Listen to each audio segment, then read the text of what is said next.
I found out exactly what my parents were willing to do to me at 5:47 on a Wednesday morning, standing in my kitchen with a phone in one hand and a cold cup of coffee in the other.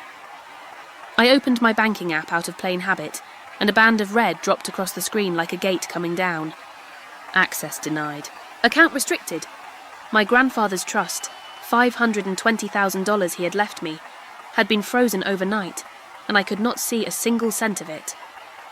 I called my mother first. My father took the phone from her. His voice was soft, almost gentle, the voice he uses for funerals. "We had to step in," he said. "Family comes first." My mother's voice came from somewhere behind him, too close to the phone for someone who had really handed it over. "You are not thinking clearly," she said. "Let us manage it." I did not argue. I did not raise my voice. I said, "Okay." I hung up, I put on my blazer, and I drove straight to the bank. What the branch manager found in a document that was supposedly 3 weeks, old but had actually been created 4 days earlier, is the exact reason I no longer answer my parents' calls, and by the time this story is over, you are going to understand exactly why a slow, honest clock my grandfather gave me when I was 9 years old turned out to be the only thing in my entire family that never lied to me. My name is April Anley. I am 34 years old, and I live alone in a small house on the north side of Linwood, Ohio, with a driveway that floods every spring and a job most people find boring at parties. I am a forensic accountant. In plain words, that means I read numbers that other people are trying very hard to hide. Companies hire my firm when money goes missing. Families hire us when an elderly parent's savings drain out faster than a body could possibly spend them. I spend my days inside other people's worst weeks, following dollars the way a tracker follows a limp through snow. And I had learned a long time ago that people lie loudly while numbers lie quietly, and the quiet ones are always easier to catch because numbers do not get embarrassed. People do. My own family thought I made spreadsheets for a living. My mother once told a neighbour I worked in billing, and I never bothered to correct her, because the misunderstanding seemed harmless, right up until the exact moment I needed someone to know exactly who I was. I let them believe I was the daughter who was bad with money. I let them believe it for years. And the money itself, the inheritance at the centre of everything that was about to happen, was never supposed to be a secret, and it was never supposed to become a weapon. The money came from my grandfather Walt, who farmed 40 acres east of town for most of his life, growing corn and soybeans, and stubbornly keeping one apple orchard alive even after it stopped paying for itself. He was my mother's father, and he was the only person in my entire childhood who ever asked me a real question and then actually waited to hear the whole answer. When his knees gave out and the work became too much, he sold the land. He did not split the money among his children, the way everyone in the family had assumed he would. Instead, he placed most of it into a trust at the local savings bank and named exactly one person as the beneficiary, and that name was mine. My family has a theory about why he chose me, and the theory is that I was simply the favourite.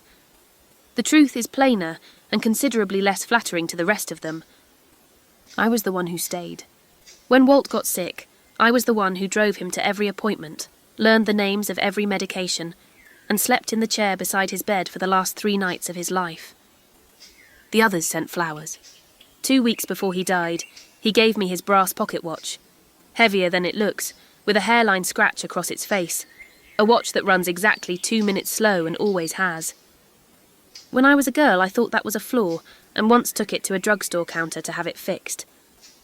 Walt found out and was not angry, only amused. He took it back, put it in his vest pocket, and told me to leave it alone. "A slow clock is still honest," he said. "It is not lying to you. It is just 2 minutes behind every minute of every day, and you can count on that. You cannot count on a liar. You can count on a slow clock." I did not understand him then. I understood him completely a few months later, sitting in a bank lobby with my account frozen and my own family's signatures sitting on a forged document in front of me. A month before the red line appeared on my banking app, I was sitting at my parents' house for Sunday dinner, the same house that has smelled like lemon, furniture polish for 40 straight years, when my mother set down her glass mid-meal and said the thing she always circled back to eventually. "My father always played favourites with that will," she said lightly. "The way you say something you have decided is simply true and no longer worth examining." I said nothing. My father, Gerald, kept his eyes on the table the entire time, which was unusual even for him, and I noticed a stack of mail by his elbow with the top envelope turned face down, a navy blue bank logo visible on the corner before he slid it under a catalogue without thinking. I did not make much of it at the time. A man can have mail. A mother can be bitter about her own father's choices. None of it felt like the beginning of anything dangerous.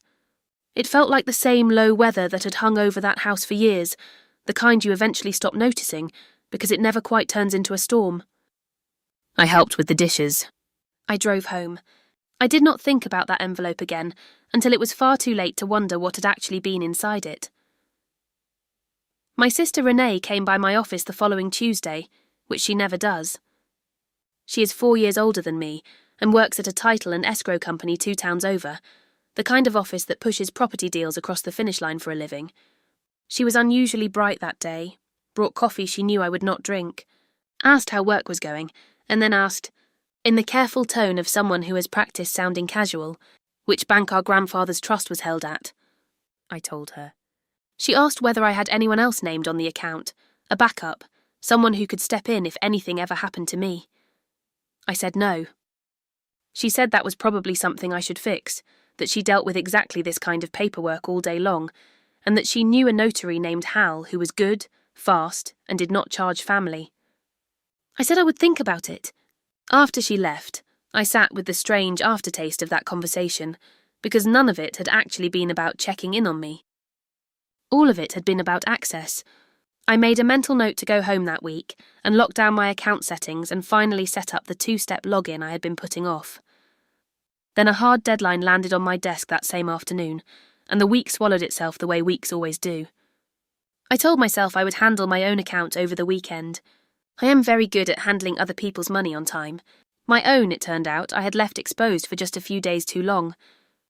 The branch manager at my bank was a woman named Carol Vance, who had worked that counter long enough to remember opening my grandfather's original accounts. I set my driver's license on the counter and told her my account was frozen and I needed to know who had frozen it. She did not give me the runaround. She typed for a moment, and her face did the small, polite thing faces do when reading routine information, and then it stopped doing that. She turned her monitor partway toward me. On the screen was a document I had never seen in my life, a power of attorney with my name at the top, granting my father authority over my accounts, with a signature at the bottom that was supposed to be mine, dated 3 weeks earlier, with a notary stamp beside it bearing the name Hal Bruner. Carol clicked once more, into the file's properties. The technical back end most people never think to look at, showing exactly when a document was created and modified. She read whatever was there, and her hand went still on the mouse. She did not say anything for a long moment. Whatever the file's actual history showed was not what the date printed on its face had promised. I watched a careful, experienced woman go completely quiet, and in my line of work, a careful person going quiet is never nothing. It is the loudest sound there is. Carol explained it plainly. The power of attorney had been submitted to the bank exactly 4 days earlier, along with a request to restrict my access and route management of the trust to my father. The document itself had been created 4 days ago, but the date printed on its face, the date beside my forged signature, claimed 3 weeks. The 2 timelines did not match, and she had been doing this job long enough to know what that meant. I told Carol then what I do for a living. I told her I am a forensic accountant, that I spend my professional life proving exactly this kind of discrepancy for other people. I watched her look at me differently in that moment, the way my own family never had, like the word for who I was had just changed in her head. She told me the account would stay frozen, but now it would stay frozen as part of a formal fraud review, which is a very different kind of frozen, one that protects the institution and one that protects me. She printed me a copy of the document, and I folded it once and put it in my blazer pocket next to my grandfather's watch. 4 days old, I said, mostly to myself, dated 3 weeks back. That is not a typo, that is a timeline. Carol did not disagree. She opened a case file and asked me to spell my grandfather's name correctly for the record. I did not cry in the car on the way home, and I want to be honest about that, because people expect tears at this point in a story, and they simply did not come the way they were supposed to. What came instead was the cold, narrow focus I get at work when a difficult file finally cracks open. I went straight to my spare bedroom desk and pulled out a folder I had kept for years simply out of habit. Every document my grandfather had ever signed, every statement, every letter. I spread it all across the floor next to the forged power of attorney, and I looked at my own real signature on each genuine page beside the forged one, and I knew immediately, with complete certainty, exactly which something my signature had been traced from. My real signatures all leaned the same wrong way they always have, the lowercase letters crowding together at the end like people running late for a bus. The signature on the power of attorney did not crowd at all. It sat upright, careful, copied slowly from something, and I remembered immediately that Renee had borrowed a stack of family papers 2 months earlier to scan for a family album that nobody had mentioned before or since. One of those papers had carried my clean, easily traceable signature, the exact kind of signature you could lift on a light box in the back room of a title office. It had not been my mother who traced that signature. My mother does not have that kind of patience. It had been my sister. And the notary, a man named Hal, was a name she had mentioned to me herself, sitting in my own office drinking coffee she knew I would not drink. That night I took my grandfather's watch out of my pocket and held it under the lamp. 2 minutes slow, exactly as it had always been, the second hand sweeping its patient little circle a little behind the real world. I thought about Walt at his kitchen table when I was a small girl, teaching me to read the farm's books before I was old enough to understand what money even was, showing me what a column looked like when somebody had quietly made it add up wrong. A liar will change the number, he had told me once, but he will forget to change the time. People always forget the time. I had laughed at that as a child because I thought it was just an old man saying. Sitting there with the frozen account and the forged page and my own sister's careful voice still echoing in my ears, I stopped thinking it was just a saying. I decided right then I was not going to shout my way out of this or beg my family to believe me. I was going to be quiet. I was going to let the time speak. My sister Renee called that evening, her voice carrying the warm, worried tone of someone reading from a script she believed was invisible. "Mum is just sick about this," she said. "We just think the money side has gotten away from you a little since Grandpa passed. And that is nothing to be ashamed of." I let her talk, because I have learned in interviews that the person who is lying will keep talking simply to fill a silence, and they will hand you things they never meant to. I said almost nothing. I let the quiet sit on the line until she could not stand it, and then she stepped right into the hole. "It is just easier if you let us handle the money side," she said. "You have never been good with that." And then, half a breath later, the slip. "The paperwork is already filed, so really, you would just be making it official." I closed my eyes. "The paperwork is already filed." She had said it like a kindness, like the hard part was already over and I should be grateful, without realizing she had just told me, without meaning to, that she knew the document existed and knew it had already been submitted. I thanked her for checking on me, and hung up and wrote down the time and her exact words, because exact words are evidence. 2 days later my Aunt Marie called, careful and kind in the way you speak to someone you have been told is fragile, mentioning gently how worried my mother was, how nobody would judge me for needing a little help getting back on my feet. I understood instantly what had been built while I was busy filing reports. My mother had spent those days calling every relative she had, telling them all the same gentle, devastating thing. April has not been right since her grandfather passed. April is obsessed with the money. April needs to be watched. It was a clean piece of work. She had not accused me of anything directly. She had simply worried about me out loud repeatedly, until the worry hardened into an accepted fact. I went looking for the why, because the why is usually sitting in a public record waiting for someone patient enough to find it. It did not take long. My father's name was attached to a business loan from 4 years earlier, money he had borrowed to keep his farm equipment dealership alive after a large chain opened out on the highway. The dealership had not survived. The loan had. There was a lien filed against my parents' house, the same house that still smells of lemon polish, and a notice in the county records showing the lender had begun the slow legal process toward calling the entire debt due. I sat at my desk and ran the numbers the way I run them for strangers every day, and the amount my father owed sat almost exactly across from the figure in my grandfather's trust, like a lock looking directly at its key. Family first, he had told me that morning, so softly, almost like a prayer. He had meant the family's debt. He had meant the house. He had meant the thing he could not say out loud to his own daughter, that he had run out of road, and the only money within reach with a soft enough guard on it was the inheritance an old man had deliberately, specifically left to someone else. I did not feel triumphant finding it. I felt the particular sadness of understanding a man completely and liking him slightly less for it. He was not a villain in a movie. He was a frightened 64-year-old man who had decided that his fear gave him a right. The trouble, I have learned, is that everyone's fear feels exactly like a right to the person feeling it. It is only ever a reason. The invitation came wrapped as an olive branch, which is exactly how the sharpest things usually arrive. My mother called, her voice all honey, and said the family should sit down together like adults and talk this through before it got ugly. Sunday dinner. Everyone. Aunt Marie, the cousins, my brother Danny driving up from Columbus. "We are a family," she said, "and families work things out at the table, not through banks." I knew exactly what the table was actually for. It was not for working anything out. It was the stage she had been carefully building for 2 weeks, the room where she would gather her audience and, in front of every relative she had recruited, fold my refusal into proof that I needed managing. She wanted witnesses to my unravelling, so I decided to give her witnesses.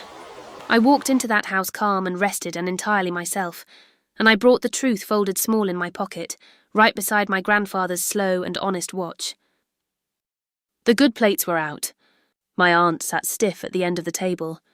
My mother waited until the plates were cleared, folded her hands and began gentle as a hymn, talking about grief, about how hard the time since Grandpa died had been on me, about how the money had become a fixation.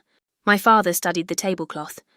Renee sat beside our mother wearing brave concern, and when the speech wound down, she reached into her bag and laid a small stack of management papers in front of my empty place setting, with a pen on top, already uncapped. "We just want to make this easy for you, sweetheart," my mother said. "Let the people who love you carry this." The whole table waited for grateful tears or an ugly outburst, the only 2 endings my mother had written for me in advance. I did not pick up the pen. I left the pen exactly where it was, folded my hands the way my mother had folded hers, and kept my voice perfectly level, because I have given difficult news to a lot of families across a lot of conference tables in my career. "Before I sign anything," I said, "I think everyone at this table should know what the bank already knows." The room went still in the way a room goes still when it senses the weather changing. "Someone submitted a power of attorney to my bank 4 days before my account was frozen," I said. "It has my signature on it. I did not sign it. It is dated 3 weeks ago, but the document itself was created 4 days ago, and the bank can see that, because every file like that keeps a record of when it was actually made." I let that sit in the silence for a moment, then added the last piece quietly. "The way you set down a glass. It was notarized by a man named Hal Bruno." I looked at Renee when I said his name, just for a moment, not long enough to be an accusation, long enough to be a question. My aunt's hand came up to her mouth. The cousins stopped being loud. My brother Danny was staring at our parents now, not at me, and something moved behind his face that had not been there when I walked in. My mother's composure cracked at the edges. "You see how she is," she said, too fast, her voice climbing. "She has built a whole story. She is not thinking clearly." But the words did not land the way they had been landing for 2 weeks on the telephone. "You are not thinking clearly" sounds very different when a real document is hanging in the air in front of everyone. The dinner broke up the way a storm breaks up, everyone scattering for cover with their phones already in their hands. By the end of that week, the story had flipped completely.